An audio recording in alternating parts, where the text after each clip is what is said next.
Welcome traders, it is Monday the 10th of November. I'm annoyed that I didn't do this on last night on Sunday. I just unfortunately wasn't able to. I'm annoyed because some of the charts on my watch list have already kicked off. Nevertheless, excuse me, let's have a look at what's going on. There's very little economic news this week. I mean, it's still important. We've got GBP news, which could very well disrupt the markets there. We've got dollar news here with regards to CPI, jobless claims, and possibly the 30-year bond auction. We could see some reactions there. So all eyes at the moment will be on possibly how the UK's economy is doing, and obviously how the US is doing. So just be aware of those. There'll be increased volatility during those periods. Possibly avoid taking any trades in the at least 90 minutes in the run up, and possibly 1 hour following those events.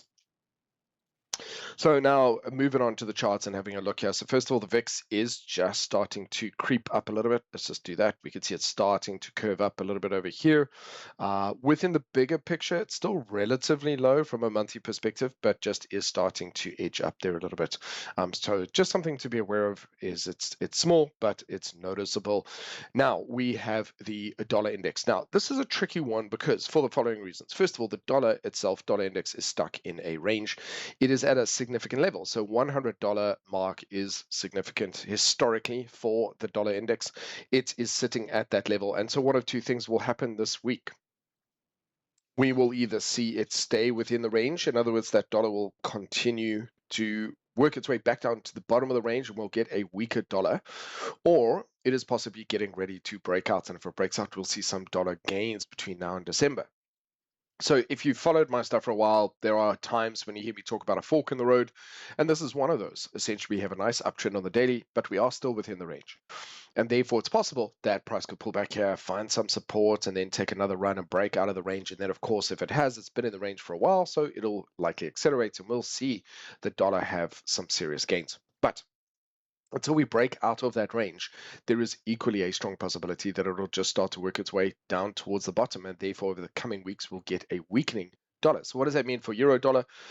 It means exactly this. We've got euro dollar coming into a level of support, testing that for resistance, and typically this would be a really good selling opportunity to see this continue down. What could happen this week is that it begins that process, then reverses and starts to climb back up and breaks this downtrend. And that would be because that US dollar is reversing back into the range. So this is the danger of situations like this. Again, the same with cable.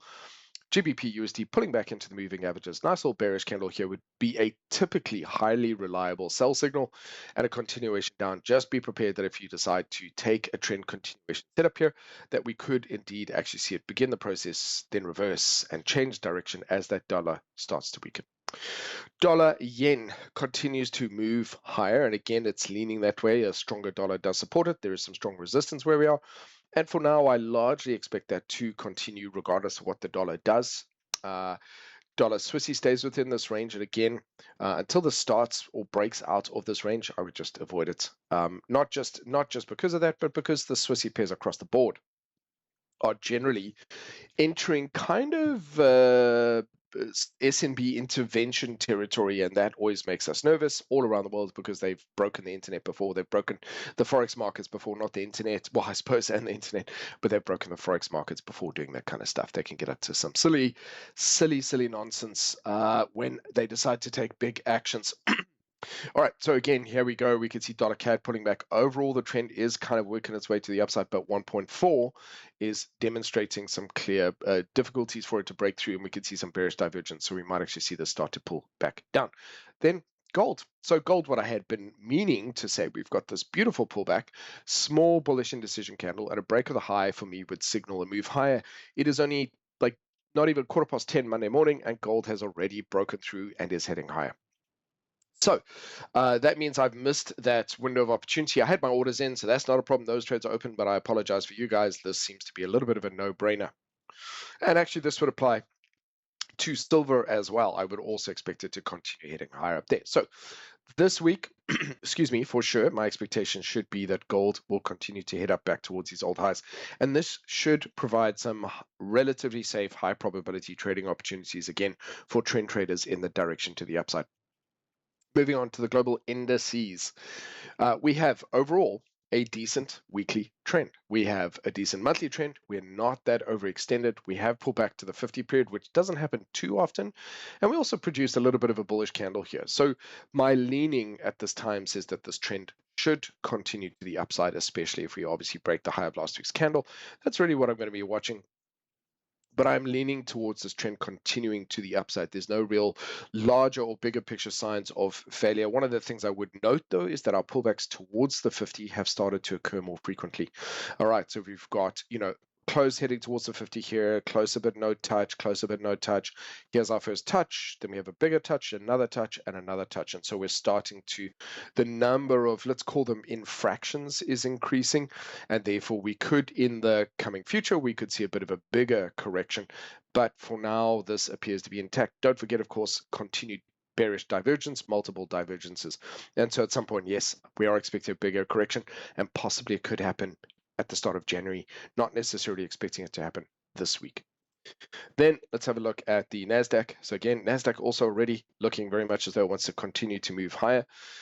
And that weekly chart still looking good, and that monthly not looking too overextended. Okay, so for me, again, as I say, I'm not saying that I'm not seeing some sort of build-up, but at some point we're not seeing these bigger pullbacks, but it is still leaning bullish, and therefore my expectation, my plan A for this week is to see these continue to push higher rather than have a correction, but keeping in mind that a correction is coming. All right, so let's carry on. I don't know what is wrong with me here. So again, you can see here looking at the Russell 2000, look how this uptrend has started to just break down. We've broken below that 50-period moving average. So this is starting to lose its trend. In fact, I would actually mark this level here. That's really where it seems to kind of be battling. There's another level up there.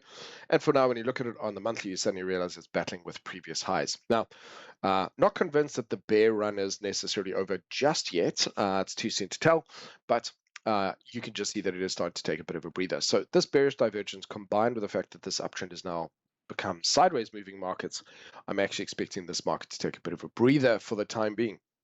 All right, so for now, we're stuck in a range. We'll see how long that lasts. If we go to the FTSE, FTSE's been having, just generally speaking, an incredible time. It has kind of bounced its head up against some resistance over here, so let's just mark that. And so, yes, there may be a deeper pullback coming back into these highs, possibly. But again, for now, the quality of this trend is very nice and happy and healthy. It's a little bit overextended there on the monthly compared to previous months, but it's one of the best runs it's had in almost decades. And so I think any correction now I would see as going to be more likely to be a weekly pullback more than anything else just yet. Having a look at the DAX is still working at consolidation for 6 months now. At some point, my expectation is that it will ultimately break out to the upside. And again, of course, there may very well be a bit of a pullback. Before then, we might see it drop a little bit, test the highs, and then continue up. But this looks pretty good, and it's very much range bound. Let's carry on. Let's have a look at Bitcoin. So we did fall through that support level last week. But overall, the larger uptrend to me is still intact. The monthly uptrend, we just had a monthly pullback into the moving averages. We've got quite a strong push up higher. And this, for me, is really going to be the tell-all, whether we break back up above that 108,000, back up above that, and ultimately start working our way towards this will be a very nice, healthy monthly consolidation and a pullback, and then ultimately setting up as a small bullish bar would be a very good sign for this going into the new year. So really looking for that this week. For me, we'll be watching how the market responds at this level. Does it find strong resistance, work its way back down?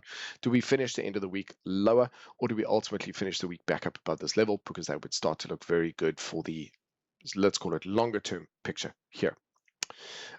We've got Ethereum, I beg your pardon. Let me have a look at Ethereum, and I'm going to have to go back and do the Nikkei, so sorry.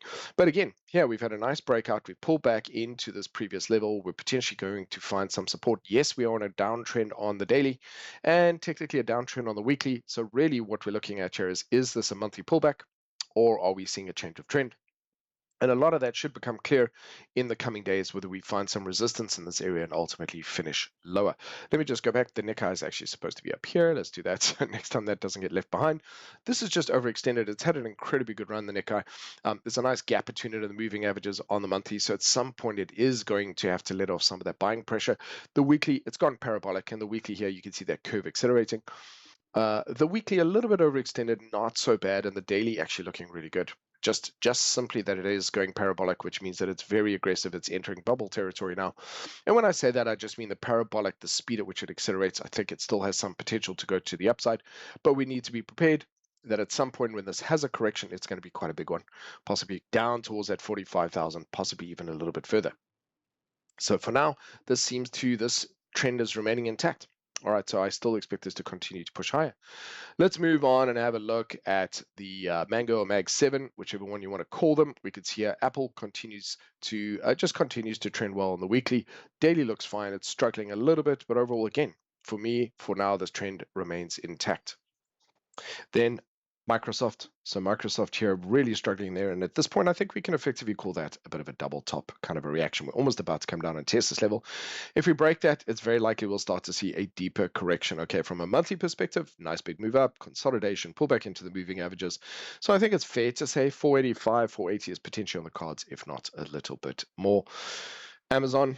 Nice little big breakouts over there, just breaking up through those highs, but now, of course, coming back down. But look at this nice bullish candle that's formed here. This would be a relatively typical breakout on a retest and a bullish candle. We could see a break and a continuation higher. All right, and on to Google.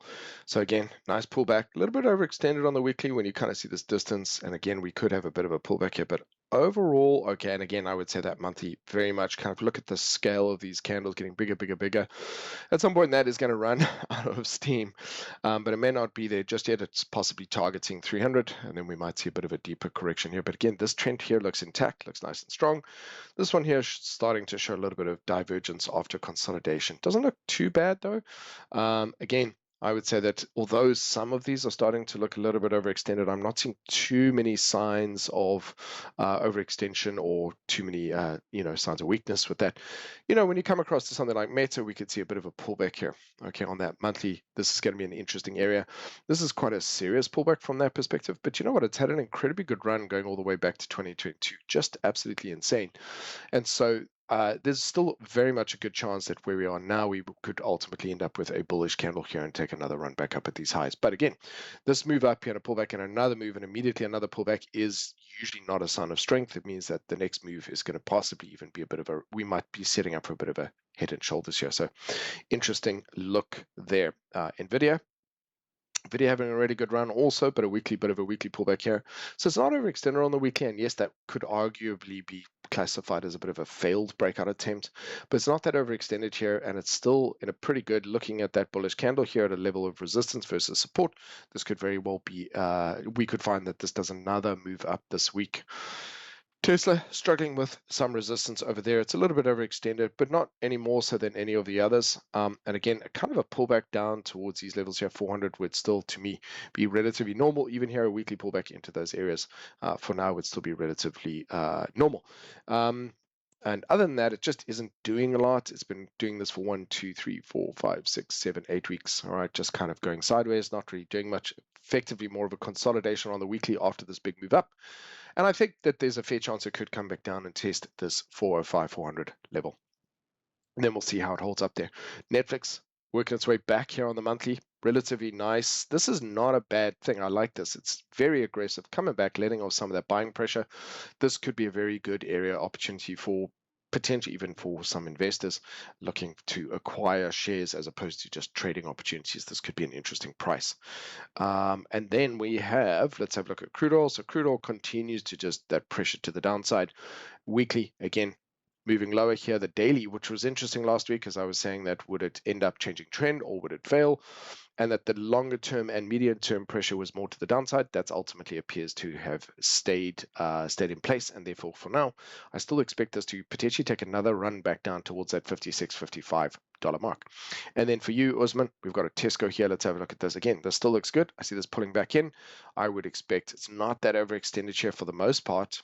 It looks pretty stable there. Again, still looks pretty good here. I would expect primarily plan A here would be buying opportunities here on the daily for shorter term trends. And yeah, it continues to look pretty nice and healthy. Not much else to add to that. So guys, yes, just keeping in mind what could happen with that dollar. Gold and silver to me still looking nice and bullish. Bitcoin and Ethereum are interesting because they could very well be in a sweet spot where they are getting ready to turn around from a monthly perspective. That's what I want to see this week. How does it ultimately finish the week? I think will be quite telling. With regards to equities, by and large, they are still bullish. The question is bullish for how much longer? And when I say that, I'm simply implying that at some point we could have a weekly correction as opposed to a bigger correction other than that. And that's not saying that we're not hearing terrible stuff in the news about all kinds of things, but simply that there's a bit of a disconnect. No, there is just a flat out disconnect between the stock markets and obviously the economy. But let's see how that all plays out. All right, guys, thank you. Have a good week. Manage your risk appropriately. If you're trading, please don't trade without a stop loss and keep your risk under control. Thank you.